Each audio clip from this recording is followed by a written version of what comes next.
This could be the most exciting time of the day right now because I get to talk about tiny trucking. So, and of course coffee, what can I say? A huge thank you to Terra Graphics for our 10-year logo and the mugs and just making us look good in general. So a big thank you to Terra Graphics. Look up Terra Graphics if you want something graphic-y. This is like professional, clean.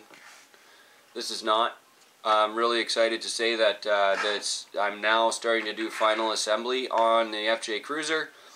That is so amazing because in a lot of ways this will not be a part again. And that's like, I couldn't be happier. This is finally starting to come together where the components are officially getting mounted forever. I can't see a reason for moving a lot of this stuff now. First, today I want to talk about weathering. I'm going to talk about placement for all the different 3D printed parts we've got going on here. I'm going to talk about the different axles we have on the truck now. And the other thing I'm going to talk about is the suspension setups. Being a comp truck on leaf springs, there's a lot of discussion about how to do that properly. There's some kind of twisty badoo shackle that I don't really understand how it works, but Randy uses them all the time and loves them.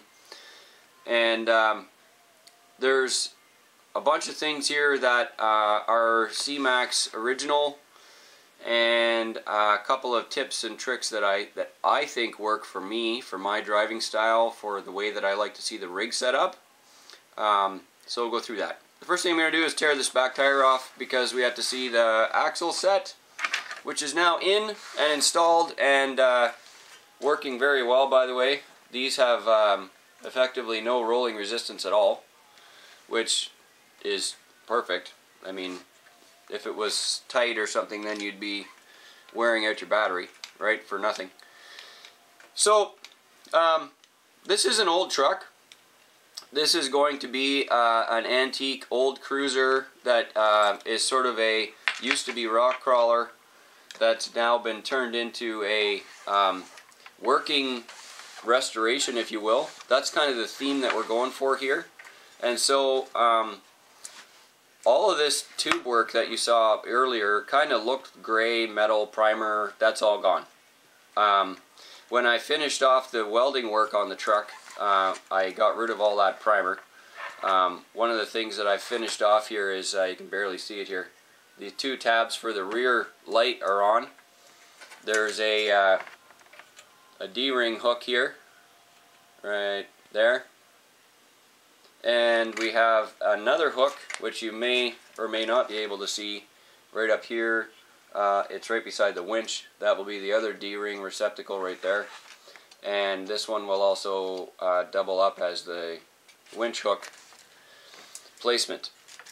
Now, rear suspension, rear and front are both leaf spring. You already know that. You can see now I've got the narrow leafs in the front, and that whole system is working fantastic. Tons of steering on these TMX axles. These are sort of actually I never really intended these axles to be on the Toyota. I didn't know what was going to go on the Toyota, but I never intended it for it to be these.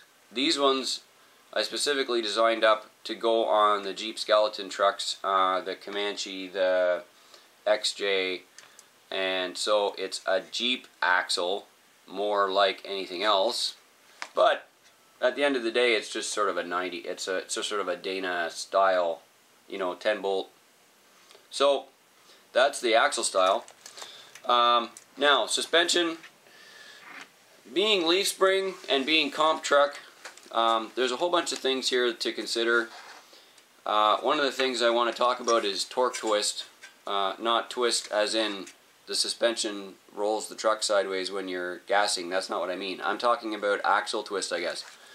So axle twist on leaf springs is a very real problem. You put power on the truck and the axle twists this direction. it twists up, pinion up at the back, because the tires are pushing down out at the bottom. So to control the axle twist, what I like to do is very simply just put a helper leaf underneath the main spring. The helper is loose at the back here, you can see. The helper spring is actually not touching at the back, which means its only function is in compression. Hope you can see that. The front is touching because I don't need the help necessarily on compression, but I do want to have the help on the torque roll. Okay, so there's a double spring here basically at the front, and then there's nothing at the back unless I have extra compression. So why on earth do I have the top leaf on here? The top, I don't do this I do the same thing in the front, the under and mid. I don't necessarily do a top leaf in the front because there's far less torque on the front axle from traction than there usually is in the rear. So, in comp situations. Now, the top leaf is there because you'll notice that it's almost full length, and the top leaf is actually going to hit the spring eyes when the shocks get to about 60% travel. Okay, so at the point where the suspension is almost completely compressed, suddenly that top leaf makes contact with both sides of the spring eyes, the front eye and the rear eye, and basically just stops the axle dead. Okay, so it creates so much spring pressure at the top. So basically what I've done is I've created a progressive rate leaf spring. That's about it, because I've got the gap. So this top one here also has one other function, which is it pinches the leaf spring here mid-section. So where we actually have holes going through the leaf spring, the holes in the leaf spring are obviously the weak point, and because there's screw holes there, there's not much material left for the leaf to stay in its position. So what we've done is actually this top leaf here that's added as the final progression of the spring rate also ends up being sort of a washer for these bolts, and then it clamps the leaf spring nice and tight so that it doesn't bend at the eye. It doesn't bend at the hole where the screw goes through. That's a very common spot for the leaf springs to bend. In fact, I was comping my Class 1 Baja Blazer on the weekend a couple weeks ago, and the rear, after I was done getting it all through the trail, quite successfully I might add, the rear leaf springs don't look like an arch anymore. They kind of look like a flat, and then like there's like the Z bend right at the screw, and then they gonna go up at the back. They're just, I pounded them. It was very unfortunate. I didn't remember that there wasn't any helper springs on it, so the main leaf that was there took all the hit, and it took it hard. So basically that's what this setup is for. This setup is to give me a progressive spring rate, so near the top of the travel, all of a sudden it has extra spring. And I've got this extra spring here that is sticking out the back, and all that does is give me somewhere around, I'm going to guess about 40-50%. It suddenly gets a little extra spring kick there at the back eye. The front is connected, so I can eliminate the torque and put all that power right into the tire without any axle hop. That's how that's done. The front is almost the same like I said, but in the front what I've got is the spring slightly loose front and back. Okay, the bottom spring is a little bit loose front and back. Most of the spring is on the eye. The front is a little bit softer, but somewhere around 40-50% travel, the second spring kicks in, and so that's what I've done there. Now, you are interested, I guess, in what's going on with the weathering. This entire truck, the cage, of course, kind of came off of the frame. The frame went in the paint booth and got sprayed. What I did is I put the frame in the booth upside down like this. And then because it was upside down, I could shoot paint at it directionally like from the front to the back, and so I actually sprayed brown and black paint dust on the frame going backwards, so it's sort of directional, if you will. The reason for that is because I wanted to have the weathering look on the frame. Obviously the wheel wells had to get dirty, the undercarriage had to get dirty, the T-case gets dirty in the proper direction, and exhaust the same way, and so that was kind of the idea behind that. The chassis was sprayed with the wheels off, but the knuckles and everything on. Drive shafts were taped off. Anything that actually required metal or nuts and bolts to go on it afterwards got taped off. You tape off the shock shafts, so the shock shafts do not get painted. That's a key. I've done that before without painting without covering the shock shafts, and then they get all gritty and gross, and I killed a pair of shocks. So make sure you cover the shock shafts. In the back, I did sort of the same thing in the back. I did a little bit of spray coming from the rear, sort of just to mimic, you know, puddle hopping and whatnot. So the back is sort of brownish too. In comparison, this is what the axle looked like when it was fresh. This is our Jeep axle. You can see the difference in color there between the natural black print and then the weathered. You know, it's very subtle, but it makes a difference for sure. Front the same. The front is actually a little bit more weathery, if you will. Obviously this is the Jeep axle, so it's on the Jeep side. But you can see there's a real difference in tone and color there. So let me get this wheel back on. You'll notice I forgot to weather the inside of the wheels. Hopefully trailing will do that for me. But I did weather the outside of the wheels. There's a pretty distinct contrast there too, you can see. Basically the way that you do this is just to get a rag. You can use any rag. Here's just a random towel rag that I've got kicking around.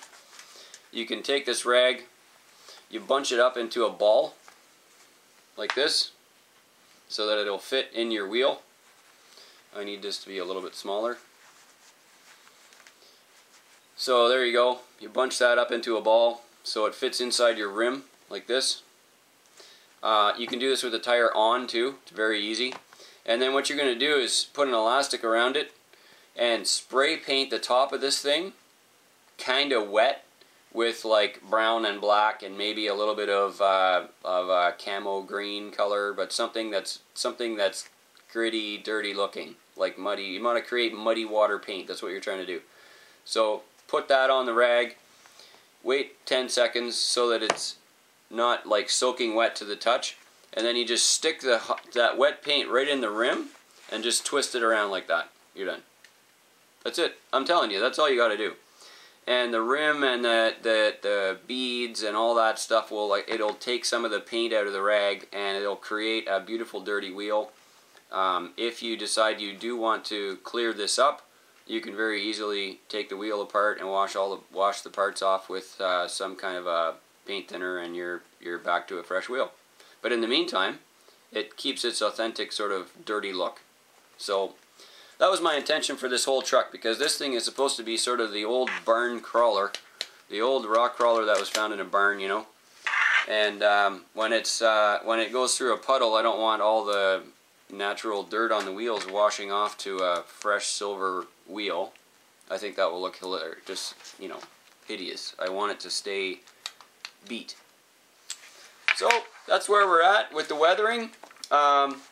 The next stage of this game is going to be to finish up some of the electronic stuff.